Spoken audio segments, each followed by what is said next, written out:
afternoon, everyone, and welcome to Fridays with Keenan's Cutting Edge. My name is Jenna and I will be your host as we explore the dynamic world of Don Keenan's trial philosophy, The Cutting Edge. Those of you joining us live this afternoon have the opportunity to ask questions and interact with our speaker. If you have a question, please type it into the comments section below and we'll be sure to address it. And I say this every week, but please feel free to type out whatever questions you have. It's really great to know we have the audience listening and participating. So don't be shy, ask questions.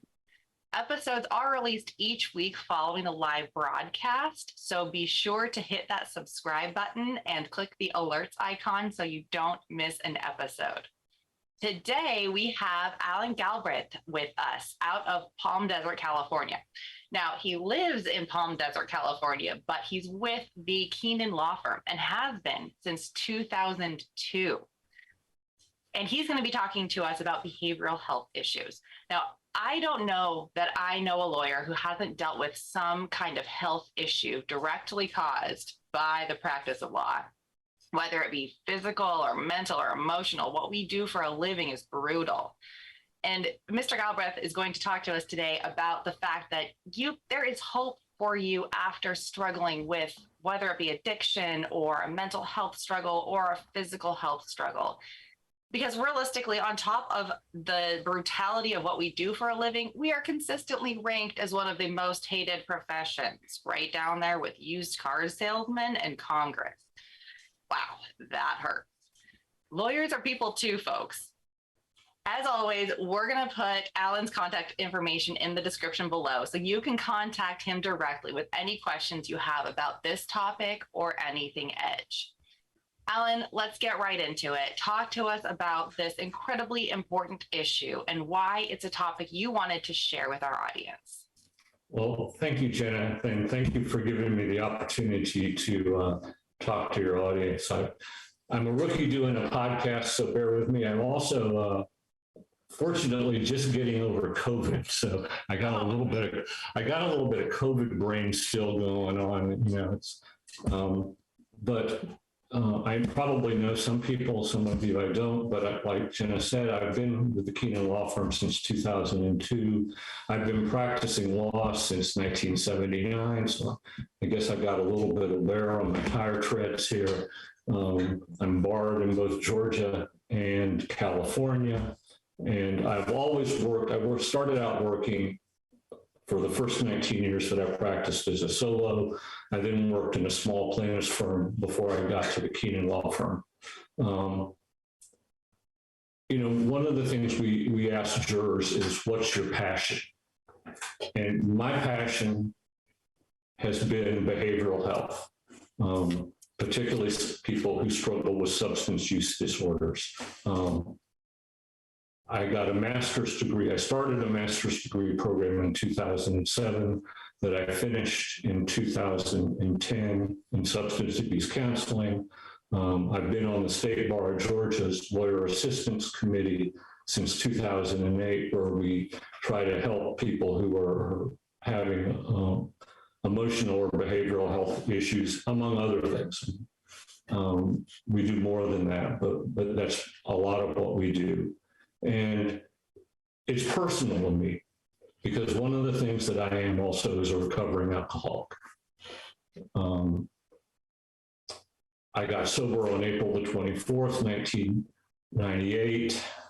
I went to a mental health hospital that day to get treatment. To tell you a little bit about how things were going in my life at that point, April the 24th, 1998 happened to be 4 days before my 43rd birthday.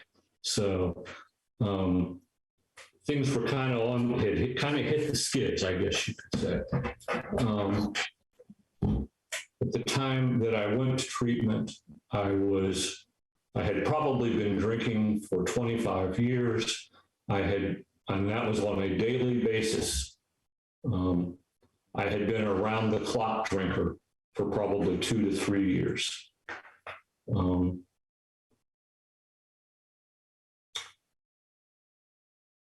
When I was a child, and this kind of goes back to how I get to where I am. I know I felt very insecure. I felt like I wasn't a part of, I didn't fit in. And I felt like other people knew that about me. It was almost like I was walking around with a big red stamp that read abnormal across the front of my forehead. There are some positive benefits to feeling like that.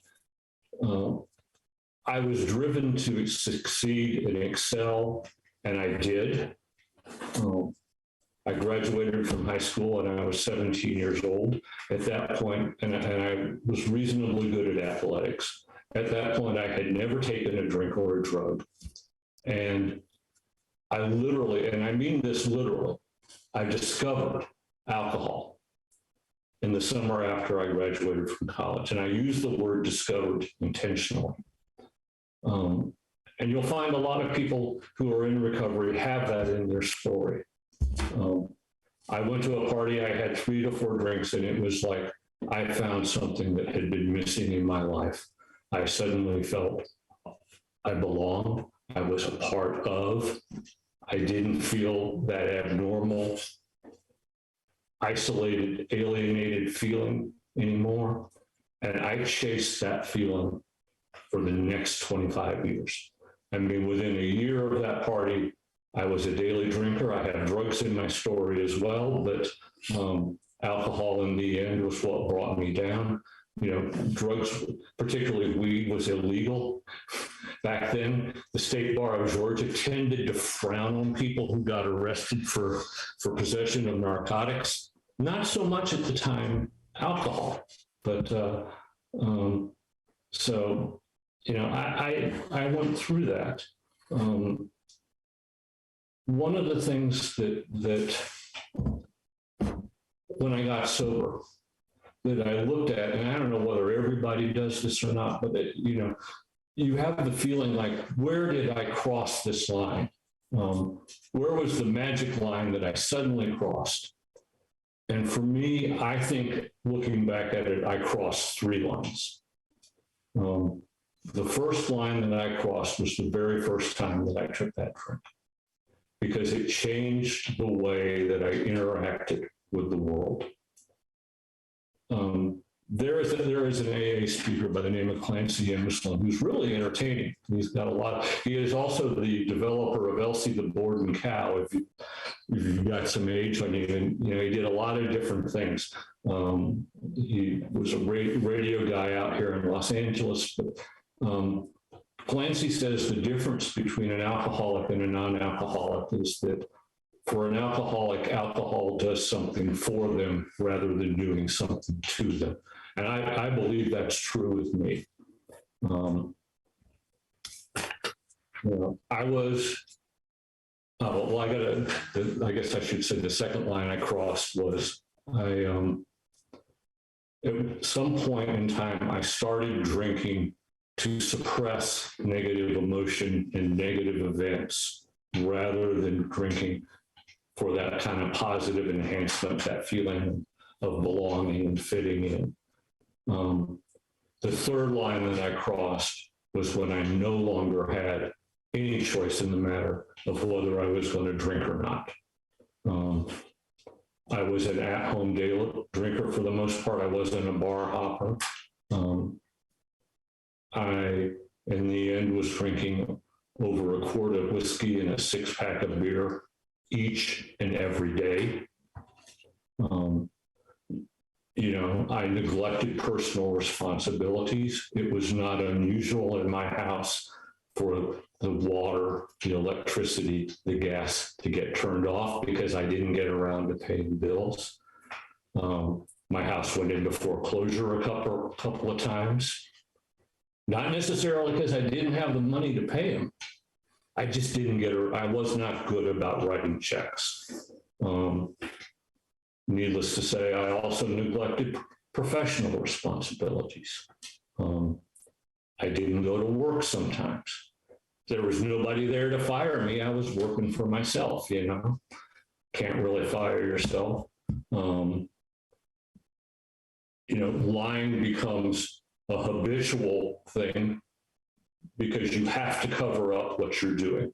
You have to lie. You're not holding up your end of the deal, either with your clients, with your opposing counsel, with whatever's going on. And you have to lie to cover that up. Sometimes you get caught. It's ugly.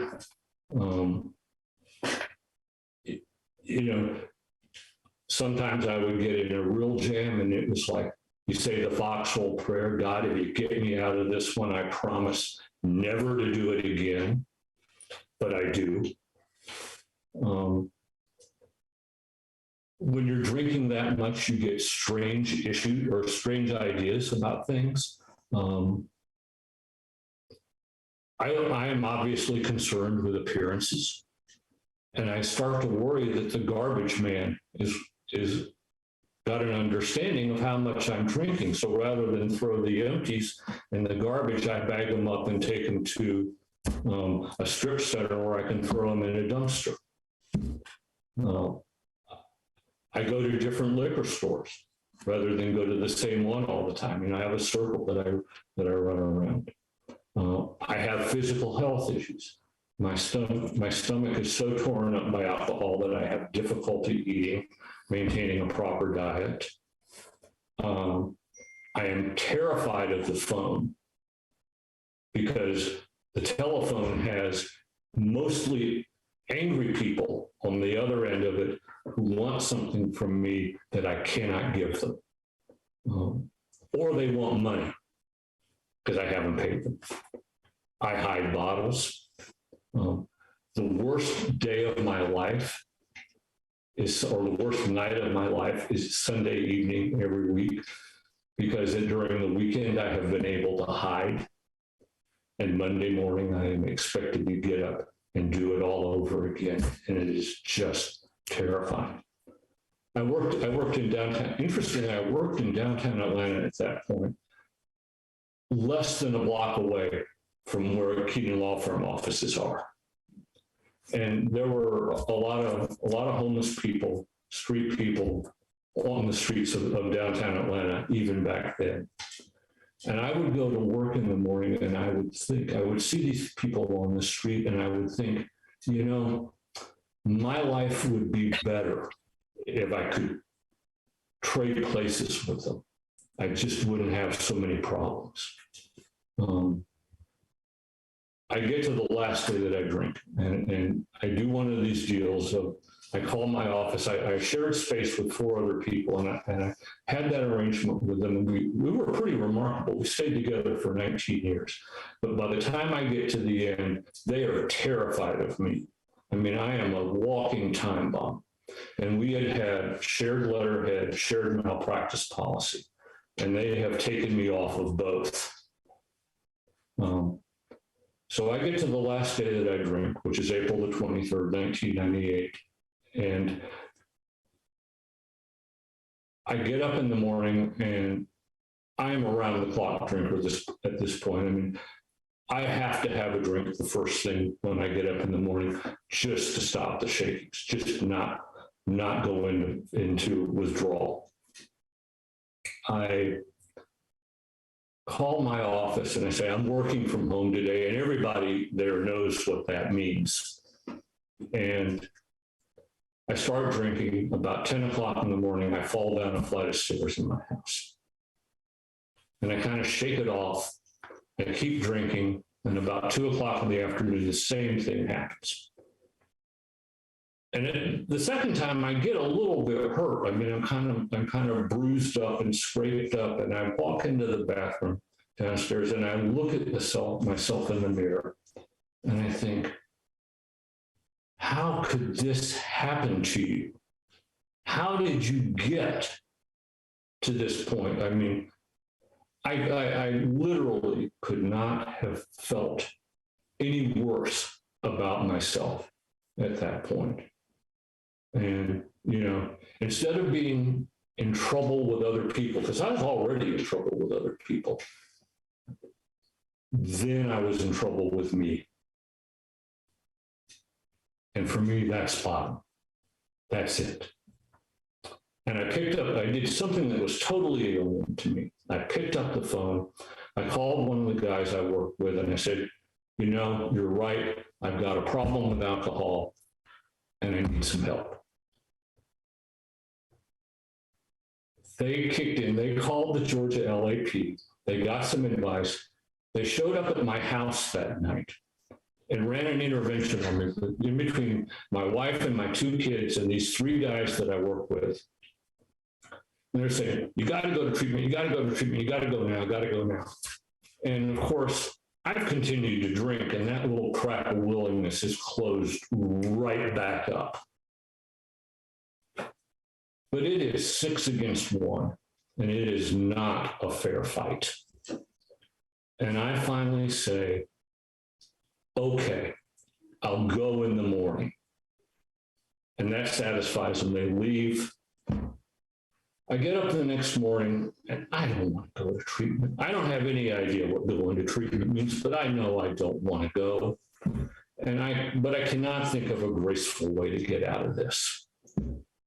And so my wife has arranged this, and I get into the car. I have my last drink right out of the bottle as I'm getting into this car to go to treatment at 7:30 that morning. I don't know what I thought. I had no idea of what I was doing. I didn't even have a toothpaste, or a toothbrush, Going to treatment now, going to be back by 5 o'clock, cured of alcoholism. I don't know what I'm doing. And she drops me off. She leaves. Long story, I don't get admitted to that treatment center because of insurance issues. They send me in an ambulance across town to a different treatment center because they couldn't figure out any way to transport me. When I finally get there, it's about 2 o'clock in the afternoon.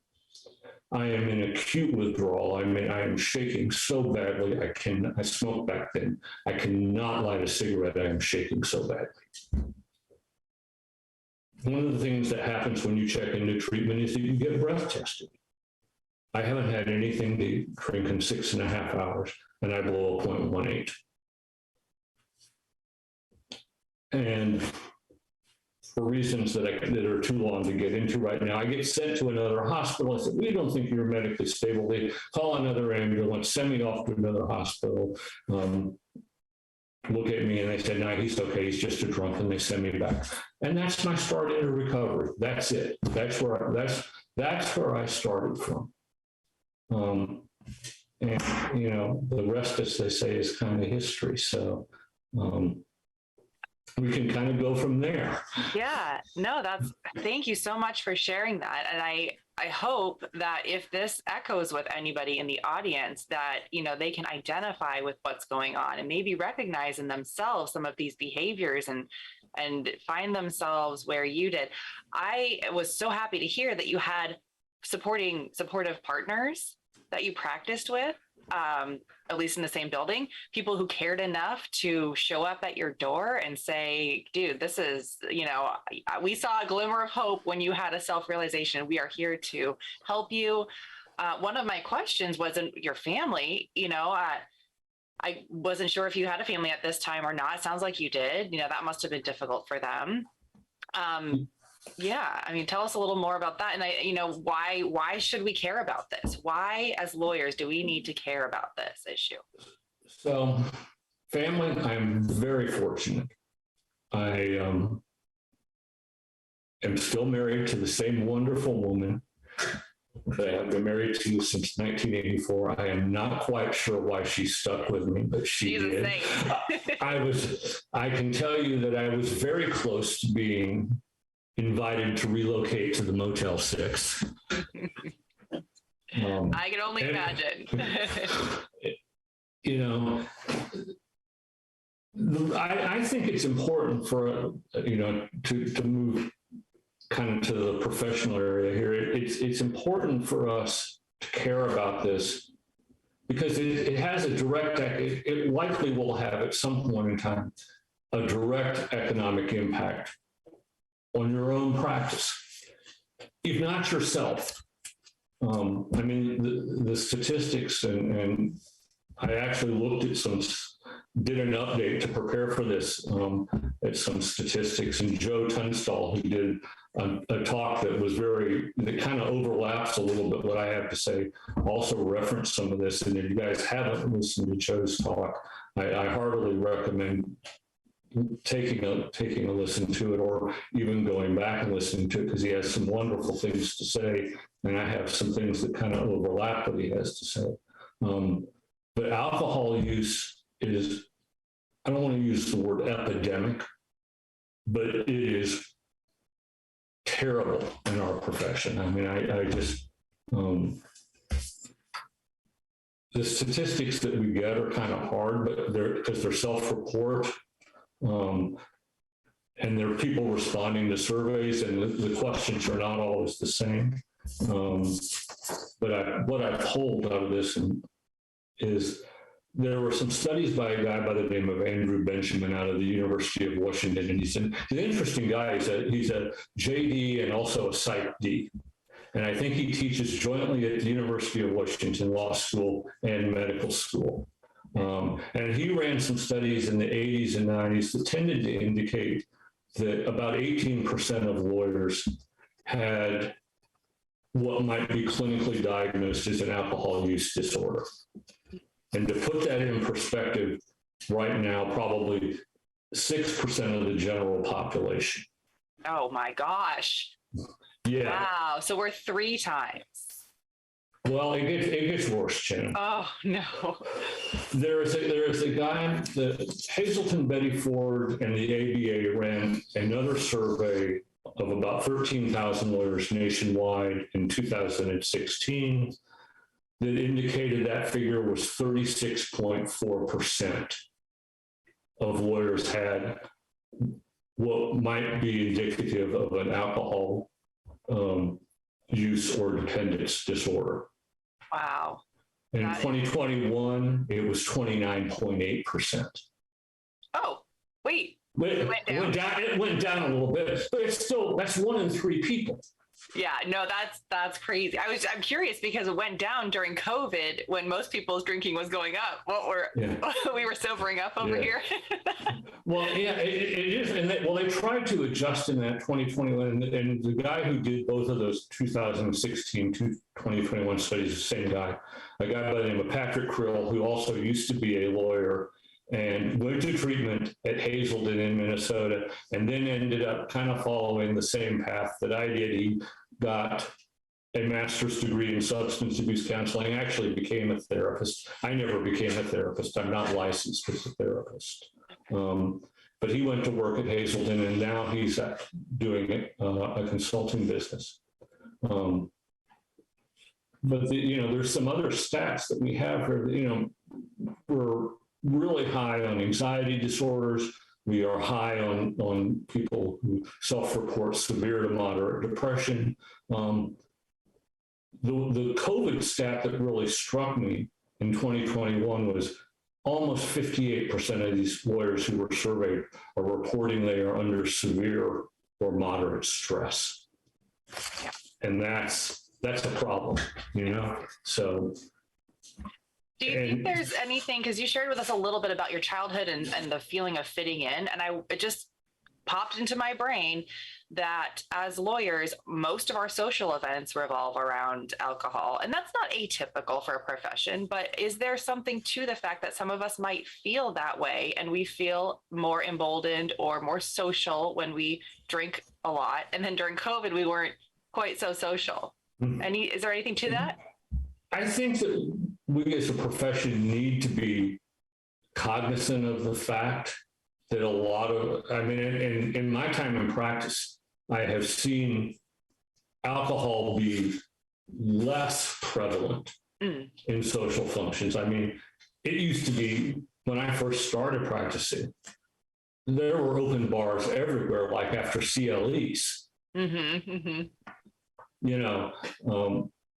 And I think that it's still that way, but maybe I don't really have context, so I'll defer to you on that. Well, I don't do many outside CLEs anymore either, but I think we have become more cognizant of the fact that this is problematic. I mean, the fact that the ABA is publicly looking at it, I think, is encouraging. That's good, yeah. And there is, in fact, I'll give a shout out to them. There is a task force report that the ABA did in 2017 on lawyer well-being that I think is important, that people, if you're interested in this, or even if you're not, in terms of making adjustments in your own office practices and policies and procedures of how you encourage people to get healthy, stay healthy on an emotional well-being basis, that is worth taking a look at, because it's really gone beyond just looking at, does somebody have a diagnosable condition, to encouraging, this is more than the absence of a condition. We're talking about people functionally performing well. And, that, and being happy, and happy people are productive people. Mm-hmm. Happy people tend to stay put. Happy people tend to make less mistakes, and so that's why I say it is in your economic interest, if nothing else, to take a look at this, and if you can make some improvements to the way that your office functions, do so. Absolutely. One thing Young G and I shared with people early on, because we've been a partnership for 10 years now. Next year will be our 10-year anniversary. And we really peddled the work from home, virtual office type thing. And that is not something that works for everybody. So let me preface it with that. But for us, it really helped our mental health and emotional health to be flexible, to be able to spend time with our families, to do things like that. And I'm not saying that's the answer to everyone, but to your point, take a step back, think about how you're managing your law firm, how you're interacting with people in your firm. I mean, as plaintiff lawyers, most of us don't work at huge 100 lawyer firms. We are closer to the managing partner or the owner of the firm than many other types of lawyers. So take that opportunity to reassess and think, how can I restructure my practice so that I'm as effective, if not more, but really caring for myself? Yeah, I think that is important. One of the other things that I was really surprised to see in this was the ABA talk about the level of toxicity that exists in the legal profession. I know. And we saw Don blogging on it just last week as well, or maybe it was the week before. I don't remember. Mm-hmm. But this kind of just tension and combativeness is a little bit inherent in what we do. But I think in the time that I have practiced, it has certainly gotten, or seems to me to have gotten, worse.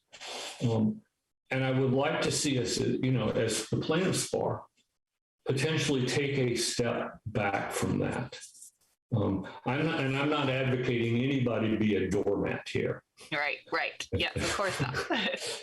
But, look at the language that we use. I mean, opposing counsel. And I think in my history with Don, and I want to give Don a lot of shout outs for a lot of positive things that I think he did, both in structuring his office when I first came in there, in terms of putting people where they had an opportunity to succeed, but the way that we also related and prosecuted our cases.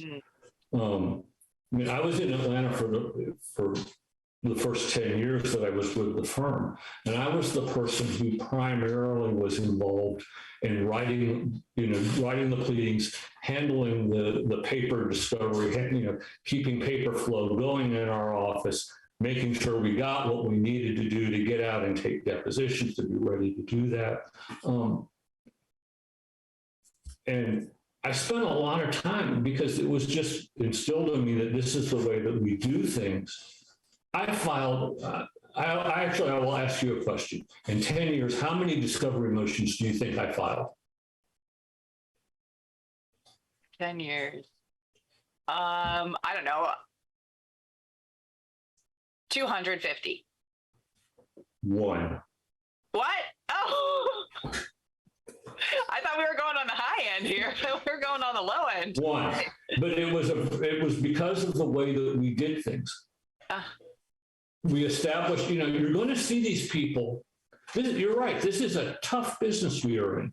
And most of us are going to see the same set of defense counsel over and over and over again, because most of the practices, before I got to the Keenan Law Firm and had a regional and then a national practice, it was a local practice. And so you see the same people. And so it behooves us to establish relationships, amicable relationships with those people where everything is just not a constant fight. I mean, we were able to establish, we had a relationship with one guy in Atlanta at one point, but we were close to being able to resolve a case in mediation. And we ended up it was a brachial plexus injury case to a young child. And we were able to resolve that case based on that relationship, with there being no more money that the hospital or the carrier was willing to kick into the case, but the hospital was willing to provide physical therapy services that the child needed and would have had to have paid for in any event. Mm-hmm. Mm-hmm. And you can't get to that kind of more creative resolution. Yeah. If you're doing this all the time. Yep. Right? Yep. So absolutely. Yeah, we actually just had a recent case like that where we knew there was no insurance for the party that we had sued, and they were paying out of pocket for their defense counsel, and it was adding up, and it was this big prolonged litigation because of another party that was involved. And finally, we sat down and said, what is it that we're looking for from this particular defendant? We need to walk the walk if we're going to talk the talk, and if we're concerned about community safety, how can we bake community safety into this limited amount of funds that they're able to provide to us? And we started negotiating there. They jumped right in and were happy to do so. They made changes to their policies, and we were able to get, it wasn't the biggest financial settlement, but it certainly was the one that got the best social safety outcome that we were really looking for. And our client was happy as well. So, to the extent that, we weren't fighting anymore with them. In fact, they started helping us against the other party. And it was just like this positive experience. It can be done. Yeah, and that's part of lawyer well-being. Mm-hmm. One of the things that I think that is encouraging that the ABA looks at is they look at things like, where are you at spiritually? Can you imagine that? The American Bar Association cares about you being spiritually healthy. So I think we're reaching a sea change in how we look at this and how we address it and how it's important. Unfortunately, I think there are a lot of people out there who are still hurting and who don't seek help. Yeah, no, absolutely. So how do we get help then? How do we, your bar association seems very helpful. My bar association is my disciplinarian. I would never go to them for help, Well, let me tell you, Jenna, I had the exact, when I was using, I had the exact same attitude. The last people that I was going to call for help was the State Bar of Georgia. Yeah. Those people were there. And I think our attitude as a bar has changed in Georgia over the years. I want to say back in the 90s, at least my perception as a solo practitioner was that the bar was for large firms, number one. It was dominated by those people. And the Office of General Counsel was there to say when somebody like me screwed up, to reach out their hand and say, thank you, I'll take that license now. Yeah. And once they took it, you weren't going to get it back. And that's a real barrier to people. Look, lawyers are concerned, I think, about one, appearance. There's a stigma associated with having a behavioral health problem. They're afraid, what are What is the client going to think? What are my partners, my associates, my staff? What are those people going to think? I'm supposed to be better than this. I'm supposed to be the person who's helping, not the person who needs help. And there are confidentiality concerns about it. I know that there was a perception in Georgia at one point that the Lawyers Assistance Committee acted as a conduit to the Office of General Counsel of the State Bar. It wasn't true. It was never true.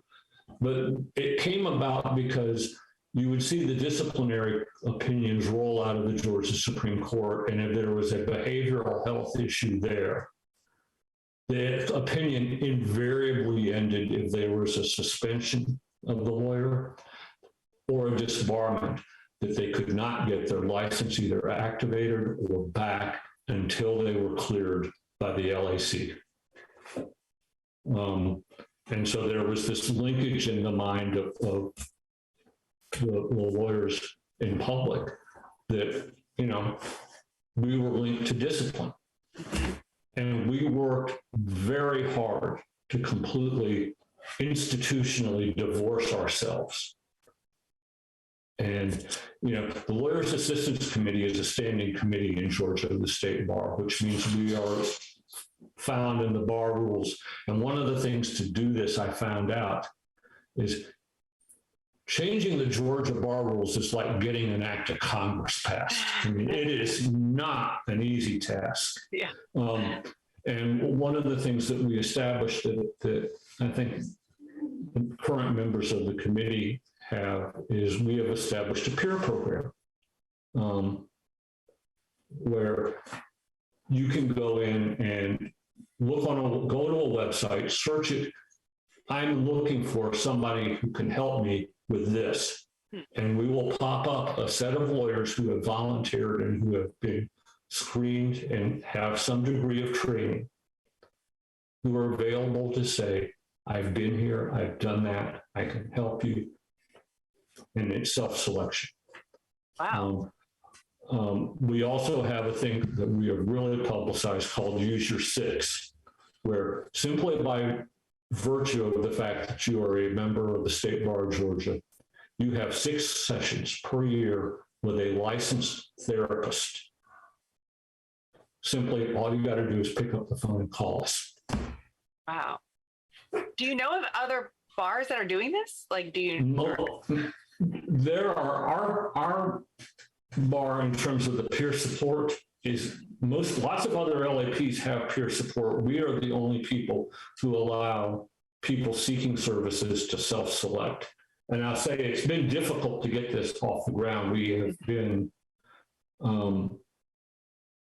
pretty good about getting people to be volunteers. It has been not as successful as we would have hoped to get people seeking services. And I mean, when you mentioned confidentiality, how do you go and expose yourself to that level, be that vulnerable to this, body of your peers, and then be assured that it's not going to be passed from mouth to mouth? How does anybody coming to you know as a lawyer? I mean, we have the same confidentiality rules written into, or same confidentiality obligations written into our rules that are essentially the same as a psychotherapist patient privilege or a lawyer client privilege. I mean, it's institutional. And lawyers can when you say that, I think a lot of lawyers can understand that. When I first started with the LAP committee, we weren't good about keeping statistics at that point. And I'm not talking about the Allan Galbraith called the Lawyers Assistance Committee and wanted to speak with a therapist.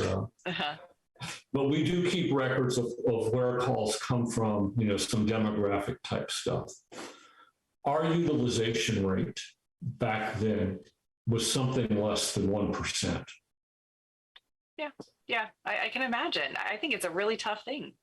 And this year we are going to approach 3%, which That's really good. Lawyers also tend to be insured, so it may be that people are getting help elsewhere rather than coming to an LAP. But I think most LAPs offer a range of services that are similar to what we do. We function a lot like an employee assistance program would at a major employer. We get thought of as dealing with things like depression, substance use, anxiety, but we'll deal with stress, we'll deal with aging parents, we'll deal with childcare problems, we'll deal with money management issues. We can operate as a resource for people who are just struggling on life's terms, If it's impacting your ability to practice effectively, if you call us, we can try to find you a resource that can help you. And no charge. If you go beyond your if you need a higher level of care, then you're outside of the parameters of what we can offer. But do you help facilitate? Do you have recommendations or referrals or anybody to plug people into if they need help beyond those 6 visits? Yes, we can try to get you into. We're not going to. Some of it's driven by insurance concerns, obviously. Sure. If you don't have if you're a lawyer without insurance, your options are kind of limited. Sure. In terms of needing behavioral help, but yeah, we will try to help you, get you placed, make a recommendation to get you placed if you need a higher level of care. So anybody who's listening to this, and myself included, everybody check out what your lawyer assistance program does. I really struggle with this, not only the stigma or whatever of going to the bar association because there are other lawyers, but because the bar is my disciplinarian. It's like the parent, right? Do you want to go to your parents and tell them you're struggling with anxiety? I don't know. Maybe you have a good relationship with your parents and that's good. But some of us don't have that relationship with the authoritarian figure in your life, and can be a struggle. But if let's make that a goal, is that we at least check out what that program in our state looks like and has to offer for us, so that we, if we do need it, it's a resource that we can consider looking into. Yeah, I think that's important. Thank you for that, Jenna. And one of the things that I would stress to you is we want to help you before you're situated. You don't have to go to where I did. Mm-hmm. This is kind of do as I say, not as I did. Yeah. We want to reach you before you get to crisis proportions. We want to, you can head this off at the pass. It doesn't, I'm a big believer that, particularly for addictive disorders, the bottom, we talk about hitting bottom. And the bottom is a state of mind. Nobody goes to treatment, I don't think, voluntarily. The events will push you there. It's not like, oh, things are going so well in my life, I think I'll go to the mental health hospital today. Right. But, if you do this long enough, you will see people who, for whatever reason, just can't seem to get it, and they go all the way down the tubes. This is ultimately a fatal disease if you do not see. There are 3 endings for this if you don't do something to change: jails, institutions, or death. What if we suspect somebody we work with or somebody we know is struggling with something like this? I think many of us might think it's none of our business. We don't want to embarrass that person, or maybe we're wrong. But is there a place we can go to ask about indicators and what we should do? You can again call your LAP. They can help you and give you some pointers on how to address it. Whether it's somebody in your family who is struggling with it, somebody in your office who is struggling with it. I am a believer that you put it on the table.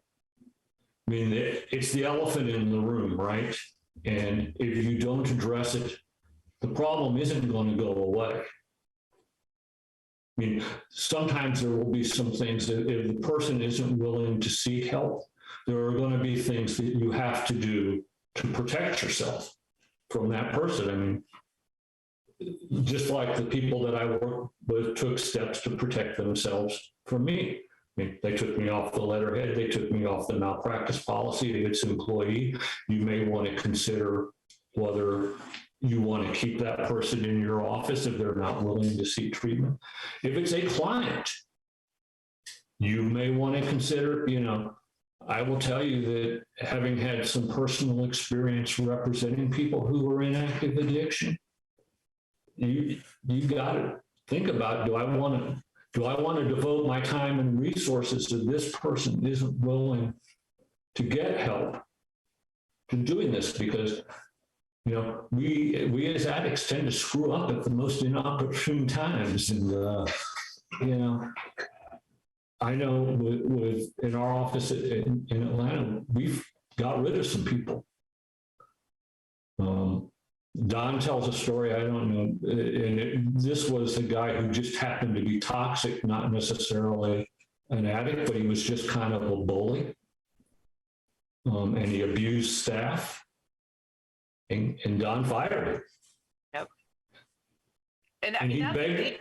Yeah. And that's a big part of, again, full circle, taking care of yourself and making sure you're thinking about your own mental health and emotional health. Like, do you have a client who is abusing you? I mean, we've been there. I'm sure everybody listening has been there where you've had an abusive client and you're like, but I took this case on and I promised to do my best and zealously advocate for this person.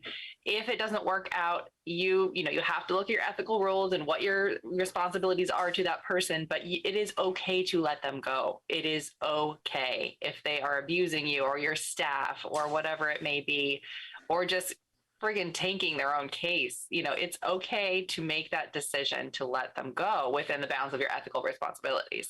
Not the day before trial, not, where you're going to compromise their outcome. But that, they always say you make the most money from the cases you don't take. You make the second most money by firing somebody you took, even if you did spend money on them, and getting them out of your life. I also think that if you've got a client with and I was telling Jenna this before we started here. One of our referring lawyers reached out, I guess about a month ago, and was dealing with a client who had an alcohol use problem. He was uninsured. He needed pain management services as well as a result of the injury that he had that was at issue in the case. And it's kind of like, I said, reached out to this man and I said, from my perspective, you have to try to get him into treatment first. You have to deal with the alcohol use problem, because if you send him to one of these generalized pain management clinics who just throw opiates at the problem, it is like throwing gas on a forest fire, and it is not going to, the chances of, you have a really good chance potentially there of having a fatal result. I know before I got to the Keenan Law Firm, and it was when I was in early recovery, I had a client who had an opiate problem. And it was clear to me that this man was circling the tubes. And I struggled with breaking my anonymity here. Say, I could see what's happening with you. I know where you are. And I didn't do it because I felt like it was a boundary, a professional boundary that I shouldn't cross. And he ended up dying. I don't know if I had whether I would have made a difference to him or not, but I always wonder, So, we see these problems in real life in our practices, as well as, having to struggle with them ourselves. And, the message that I give people is there's hope here. If I can do this, anyone can do this. I honestly believe that. I was pretty desperate. And, I went from being in a lockdown detox ward, 4 years later being at the Keenan Law Firm, and a year after that representing a client in front of the United States Senate in the Krylak hearings. And, that doesn't happen. Yeah. But it does, it does. Yeah. Um, How did you get connected with the Keenan Law Firm? I had a case back when I was a solo.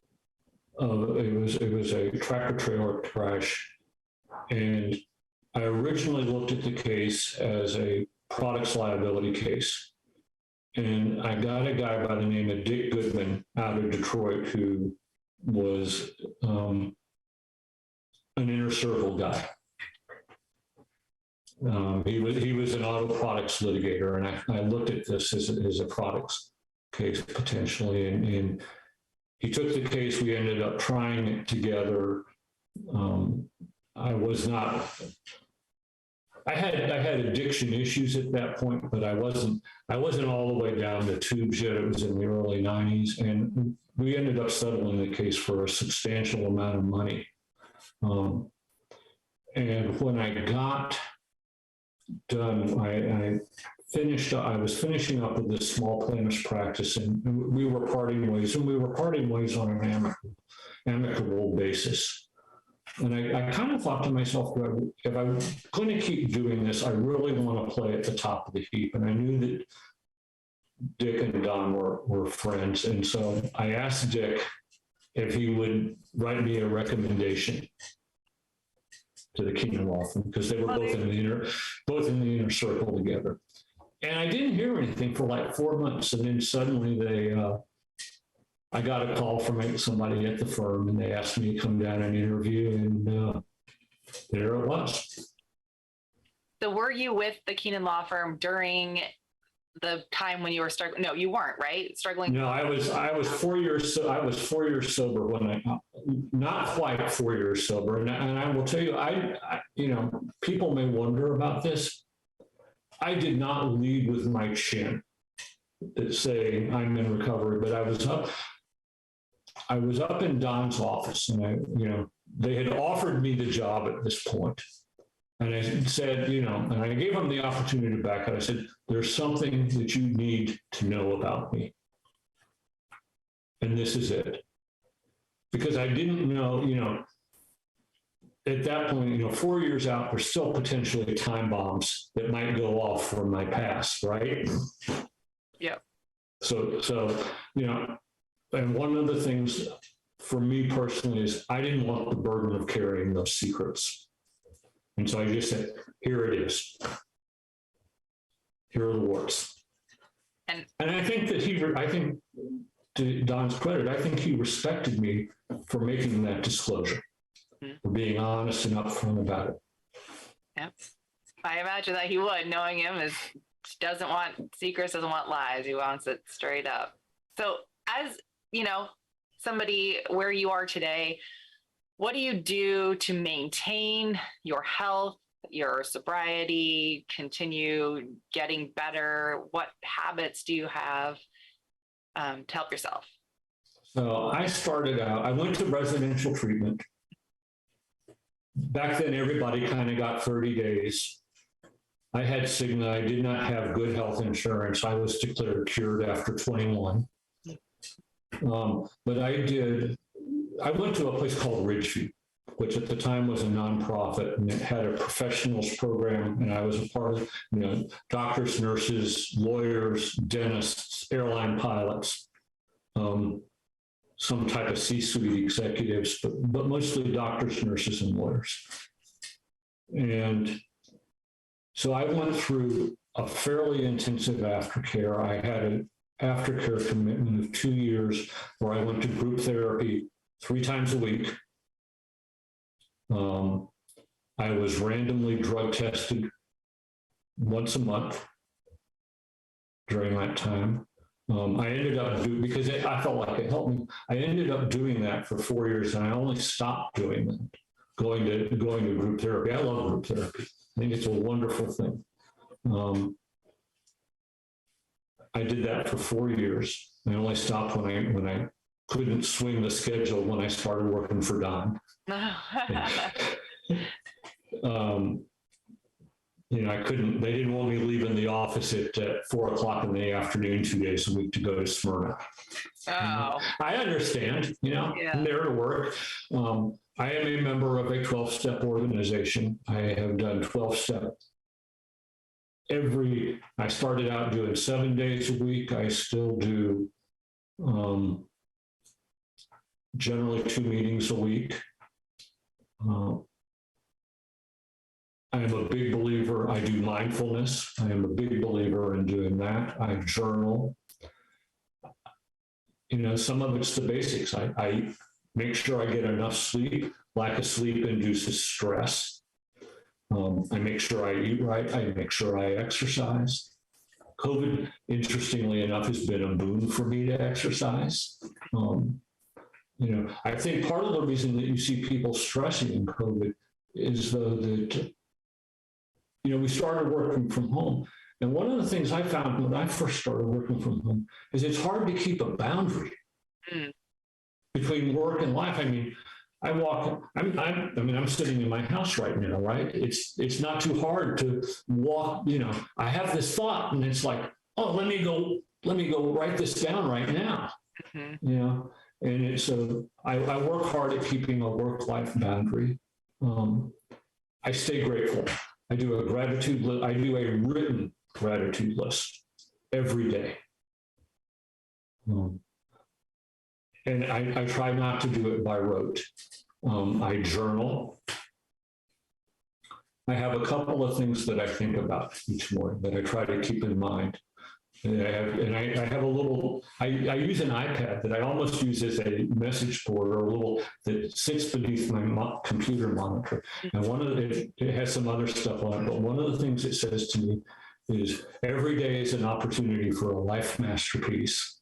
And the other thing it says to me is how will my actions today shape my character? And I try to keep those things in mind. I got here because I got in trouble with myself. And today I try to do things that keep me out of trouble, not only with you, but keep me out of trouble with myself.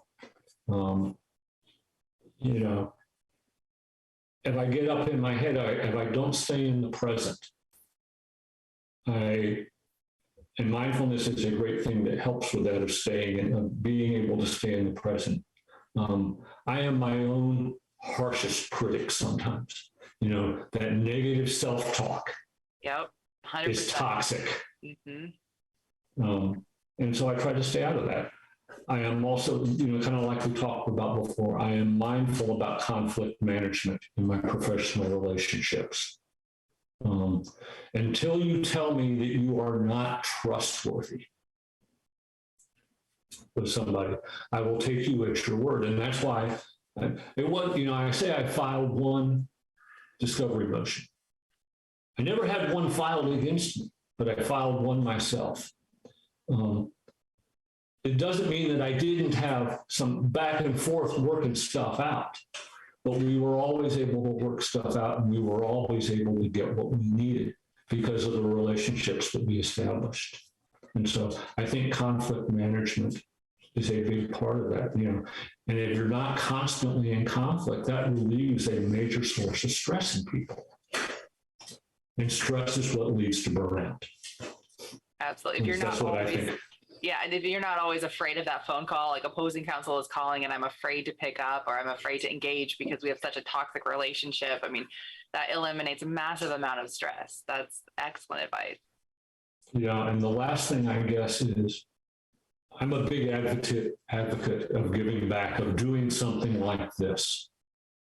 And I've been on the board of a couple of nonprofits that deal in the recovery area. I do the LAP committee. I try to, I've gotten a lot of gifts in trying to help somebody else just because it's the right thing to do is regenerative for me. So for that, I appreciate this opportunity. Yeah, absolutely. Well, we're so happy to have you on. Is there any last bit of advice you have for the audience, whether somebody might be struggling with something similar to what you went through, somebody might be witnessing somebody struggling with it, or if somebody doesn't really identify with this topic, but might need to know a little more about it? I think if you're a lawyer, I really would recommend, I'm trying to think of, I've got some notes here of what the path to lawyer well-being. I think, and you can get that off the LAP or the ABA website.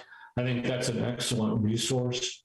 I think if you have somebody who, either you or you have somebody in your life who is actively struggling, I would pick up the phone. And if you don't call an LAP, pick up the phone and ask somebody for help. I mean, help is available. The biggest thing, the worst thing you can do is just try to think that it's going to go away. You know, the consequences of not asking for help are a lot worse. So ask for help. You'll be happy to know that people will not, my experiences, people will not think the less of you. Everybody loves a comeback story, right? Mm-hmm, that's true. Yes, yes. And if you can be the star of that comeback story to help yourself by helping yourself, or if you can assist somebody be a star in their own comeback story, that's a wonderful, wonderful thing. Thank you so much, Allan, for being here with us. And thank you to all of you who joined us for this week's episode of Fridays with Keenan's Cutting Edge Live. If you liked today's episode, please click that thumbs up button to feed the YouTube algorithm. Let YouTube know you find this content interesting and useful. Don't forget to subscribe and sign up for alerts so you don't miss an episode. Next week, we have Papa Don Keenan himself, who's going to join me live for a year in review and looking ahead.